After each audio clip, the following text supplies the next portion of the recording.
Hello বন্ধুরা, সবাই কেমন আছো? আশা করি সবাই খুব ভালো আছো। তোমাদের জন্য আরেকটা নতুন ভিডিও নিয়ে আমি চলে আসলাম। আর ভিডিওটা দেখে বুঝতেই পারছো। আর এরকম একটা ভিডিও আমি আগেও তোমাদের জন্য পোস্ট করেছিলাম। তো এটা হচ্ছে সেই হান্ডি বিফের ভিডিওটা, যেটা দেখে মূলত আমি বাড়িতে হান্ডি বিফটা রান্না করেছিলাম। তো এটা খেয়ে আমার খুব ভালো লাগছিল। এই কারণে আমি আবার বাড়িতে রান্না করেছিলাম। আর এই হান্ডি বিফ মূলত খুলনায় পাওয়া যায়, যেই দোকানের নাম আমি প্রচুর শুনেছিলাম, কিন্তু আসলে খাওয়ার সুযোগ হয়ে হয়ে ওঠেনি। তবে অ্যাট লাস্ট খাওয়া হয়েছে। সত্যি কথা বলতে হান্ডি বিফটা অনেক মজা, কিন্তু আবার অনেক ঝালও। আর বিশেষ করে যারা সরিষার তেলে রান্না খেতে পছন্দ করেন কিংবা খেতে পারেন, তাদের জন্য ভালো হবে। তবে যারা সরিষার তেলে রান্না খেতে ভালোবাসেন না, তারা হয়তো এটা খেতে পারবেন না। কারণ এটায় সরিষার তেলের অনেক ঝাঁজ থাকে। আর রান্নাটা সত্যি অসাধারণ, বাটা মসলায় রান্না করা। আর এটা এমনভাবে সিল করা, আমার খুলতে সত্যিই অনেক কষ্ট হয়েছে। আমি খুলতেই ১০ মিনিট লাগিয়ে দিয়েছি। তো পুরো ভিডিওটা আমি দেইনি যাতে অনেক সময় না যায়।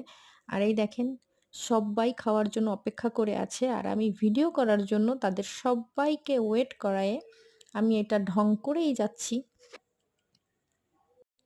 তবে আমার নিজেরও কিন্তু খুব ইচ্ছা করছিল টেস্ট করে দেখি।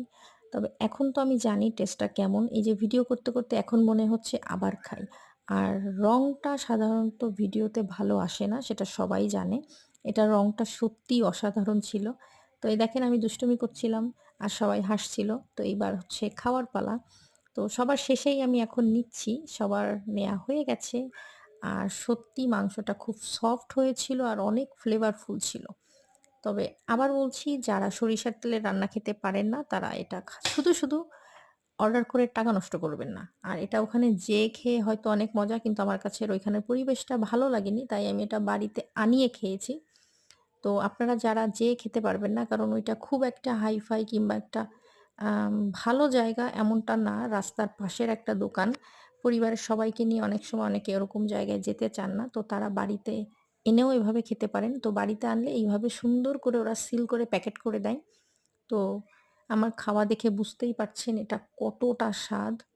সত্যি অসাধারণ। আর এটার কেজি যত সম্ভব, আমি যদি ভুল না করি, সেটা হচ্ছে ৳১২০০ করে। তবে এখন গরুর মাংসের দামটা অনেক বেড়েছে। তো সেক্ষেত্রে তারাও তাদের দামটা বাড়িয়েছে কিনা সেটা আমার জানা নেই। তো বাড়তে পারে, আপ ডাউন হতে পারে। তো সবাই ভালো থাকবেন, সুস্থ থাকবেন। এটাই ছিল আজকে আমার ভিডিও। বাই।